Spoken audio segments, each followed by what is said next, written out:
If you want to know the editing mistakes that are making your videos look terrible, stick around because this video is going to highlight the disastrous mistakes people are making and how you can avoid them. Shut up talking about what you could have or should have done. If you're going, oh, the microphone, I left it at home and the audio is awful. Shut up.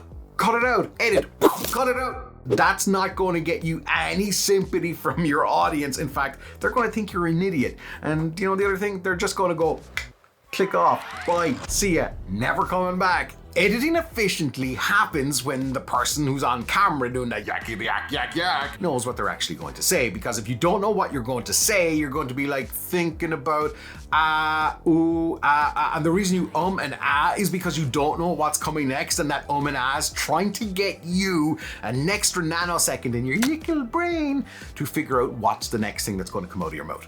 This is junk. No amount of editing will fix that. It's hugely important that you edit out anything that distracts the audience. And this could be something as small as you just looking up here to see, is the monitor on? And you're looking at the ground at something, or you're just like going, what? Am I in focus? Cut that stuff out. For whatever reason, just cut it, reshoot it, or alternatively, because you're an editor, put some B-roll over it to hide mistakes. B-roll hides all the problems. Breathe. I want you to watch the following few seconds very, very carefully and listen as well, because this is hugely important. To maintain your audience's attention, all those ums and ahs, huge distraction to the audience. So what you can do with a jump cut or multiple jump cuts is get rid of all of those, and it sounds like this. To maintain your audience's attention. And if you're doing that constantly throughout a video, very quickly, it's going to grate in your audience. But the most important thing here is to find a balance between editing and natural flow.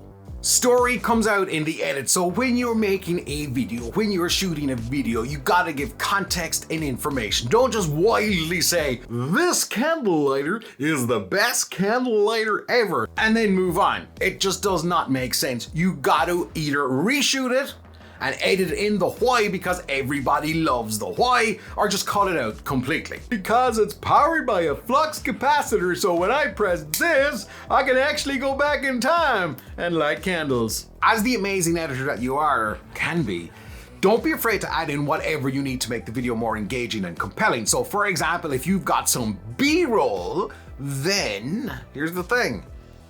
Don't just leave music in there. Maybe it needs it, or maybe it needs something else. Maybe it needs you to go away and record a voiceover so it's not completely half dead footage and the audience is still engaged, and it's your job as the editor to recognize that and go edit it in. As an editor, you need to watch out for repetitive statements. What does that mean? You're saying one thing and then a couple of seconds later or a minute two later, you're saying more or less the exact same thing, but because you use different words, it's slightly different. You may not even think that you're doing it, but your audience will spot it going, he said that a minute ago and he said it in a slightly different way.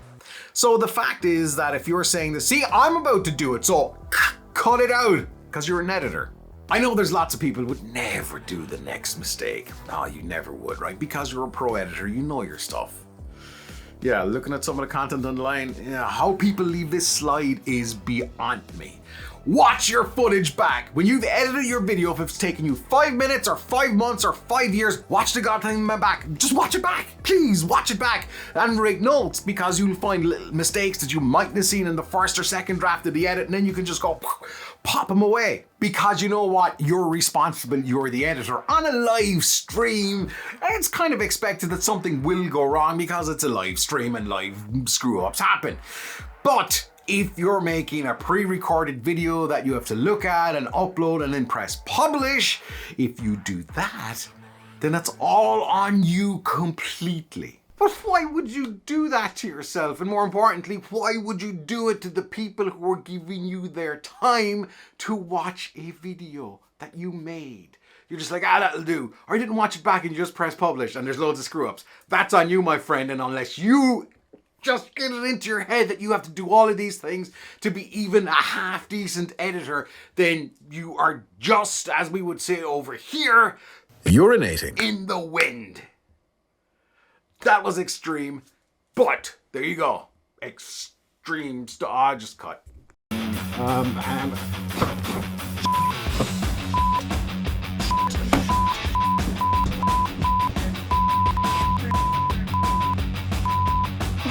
nearly burnt the fucking house down. Oh,